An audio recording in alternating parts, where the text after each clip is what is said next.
Assalamu alaikum wa rahmatullahi wa barakatuh. In the name of Allah, the Beneficent and the Merciful. Now today's main headlines.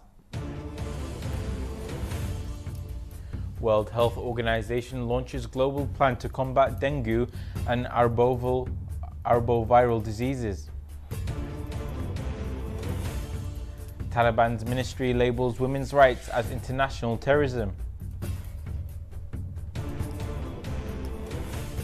Kyrgyzstan called to dismiss charges against journalists before sentencing. Tunisia arrests 12 after deadly migrant shipwreck.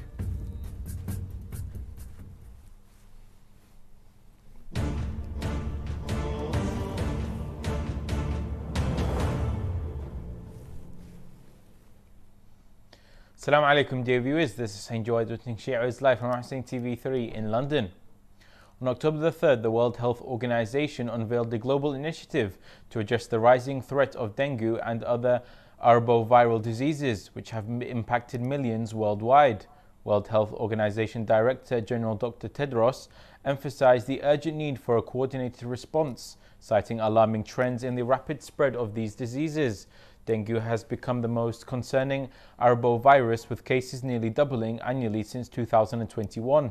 As of August 2024, over 12.3 million cases were reported, leading to more than 6,000 deaths. The World Health Organization aims to turn the tide against these diseases, advocating for community involvement in maintaining clean environments and supporting vector control.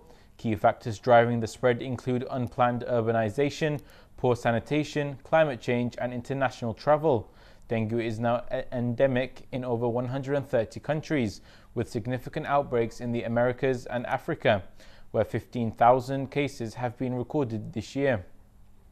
To combat this crisis, the World Health Organization's strategic plan includes emergency coordination, enhanced surveillance, community prevention measures, and improved access to treatments and vaccines. An estimated $55 million is required to implement these initiatives, highlighting the urgent need for global collaboration to protect vulnerable populations.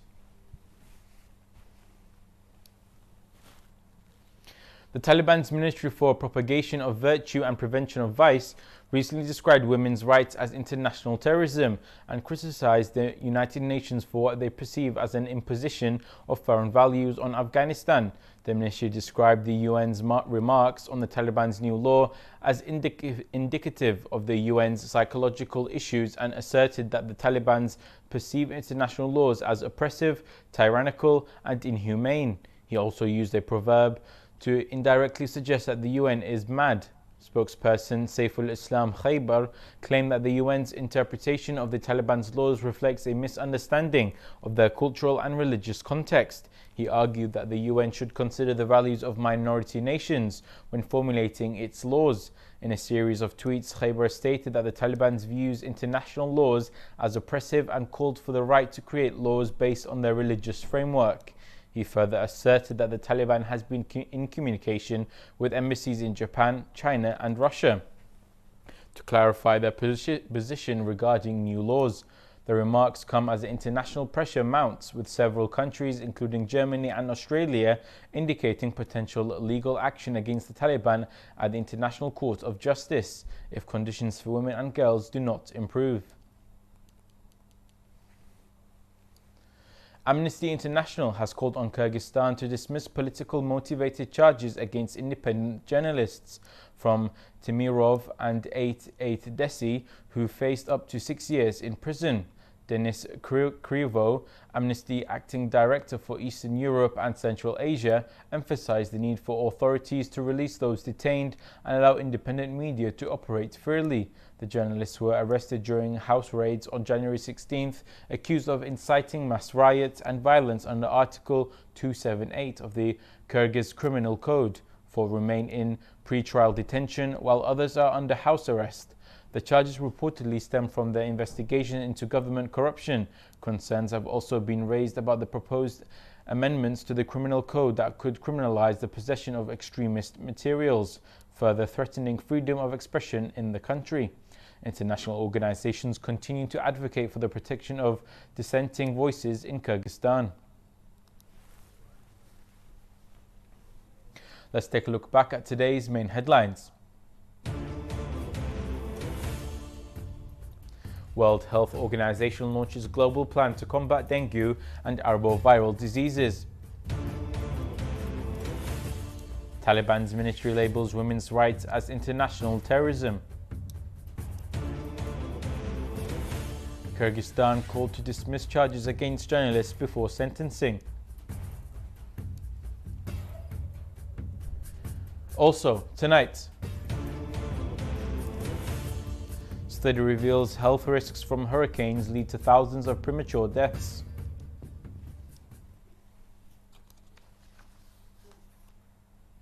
Tunisian authorities have arrested 12 individuals, including a prominent smuggler and his wife, following a tragic shipwreck that claimed the lives of 15 migrants off Derba Island. The incident occurred on Monday when a boat carrying approximately 60 migrants capsized. Initially, the Coast Guard reported 12 deaths, later revising the toll to 15, with 31 survivors rescued. President Kais Saied has ordered an investigation into the incident, describing it as painful and strange. Despite Djerba being heavily policed and frequented by tourists, it has rarely served as a launch point for migrants. Tunisia and neighbouring Libya have become key departure locations for those risking the perilous Mediterranean crossing to Europe. The International Organization for Migration reports over 30,309 migrant deaths in the Mediterranean over the past decade, with more than 3,000 occurring last year. Since January, Tunisian rights group FTDES has documented at least 400 migrant deaths and disappearances in shipwrecks off Tunisia.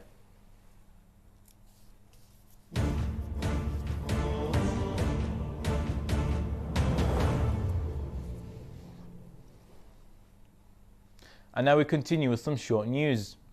Two unfortunate boat accidents in Central Africa have resulted in significant loss of life. In northern Nigeria, a boat carrying nearly 300 passengers, predominantly women and children, capsized in Niger State due to the overloading and poor nighttime navigation.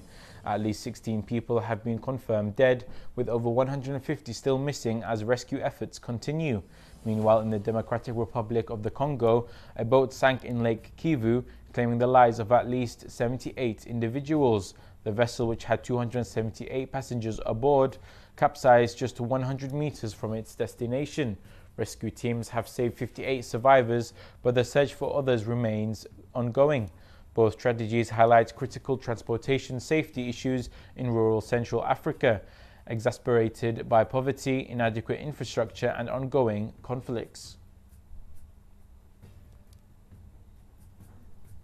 A tragic bus accident in Pakistan near Quetta's Brewery Roads bypass on Thursday resulted in the death of 7 people and injuries to 19 others. According to Health Department spokesperson Dr. Wasim Baig, among the deceased were 3 children and a woman. Sadar, Superintendent of Police Shaukat Mohammed, reported that the bus transporting wedding attendees from Kiliji Colony bypass to Belaili veered off the road after a tyre burst, plunging into a ravine. The victims were initially given first aid at the scene before being transported to Balone Medical Complex. In response to Provincial Health Minister Bakhat Mohammed Kakar declared a state of emergency in hospitals, ensuring that the injured received prompt medical care, with those in critical condition transferred to Combined Military Hospital Quetta.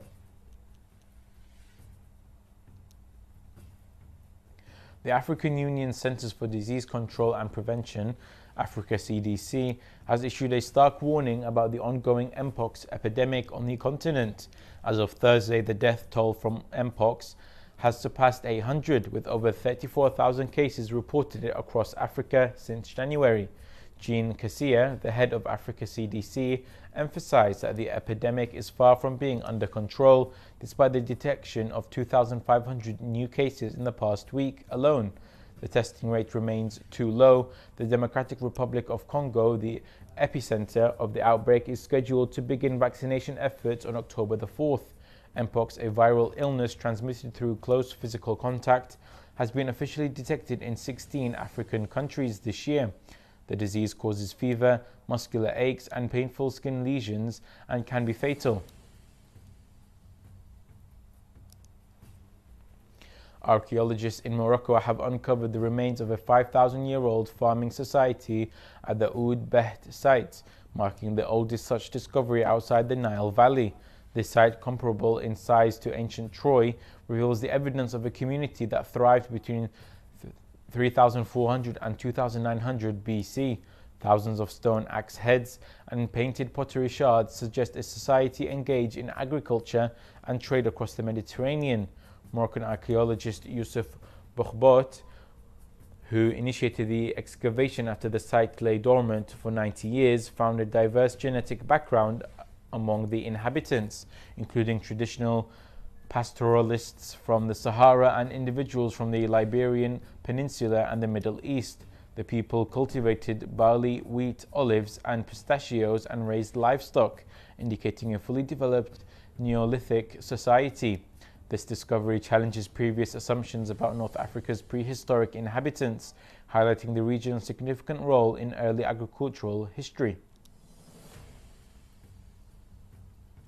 A recent analysis by MIT economist Darren suggests that the anticipated AI takeover of the job market is exaggerated, predicting that only 5% of jobs will be replaced or significantly aided by AI in the next decade. Cautions that this limited impact could lead to substantial financial losses for companies that have invested heavily in AI technology, with major firms like Microsoft and Amazon spending over $50 billion on AI in the second quarter alone. He argues that current AI systems remain too unreliable for widespread adoption in both white-collar and blue-collar roles. If unchecked spending continues, Akmoglu warns of a potential AI winter where tech stocks might crash as enthusiasm wanes.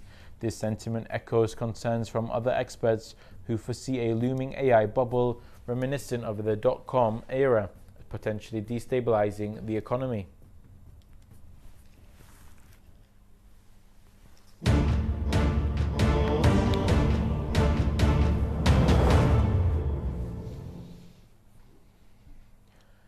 A recent study published in the journal Nature reveals that the health complications following hurricanes and tropical cyclones result in significantly more deaths than the storms themselves.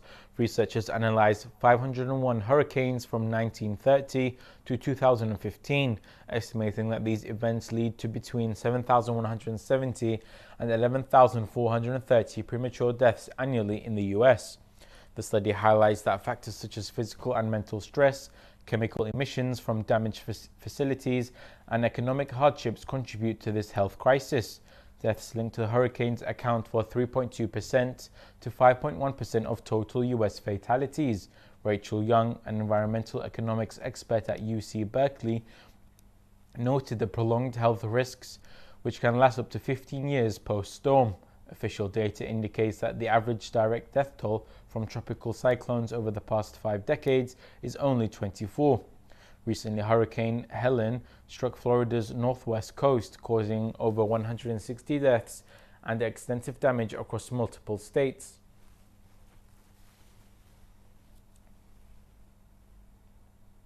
We have reached the end of today's Shia Waves news. Let's remind our dear viewers of today's main headlines. World Health Organization launches global plan to combat dengue and arboviral diseases. Taliban's ministry labels women's rights as international terrorism. Kyrgyzstan called to dismiss charges against journalists before sentencing.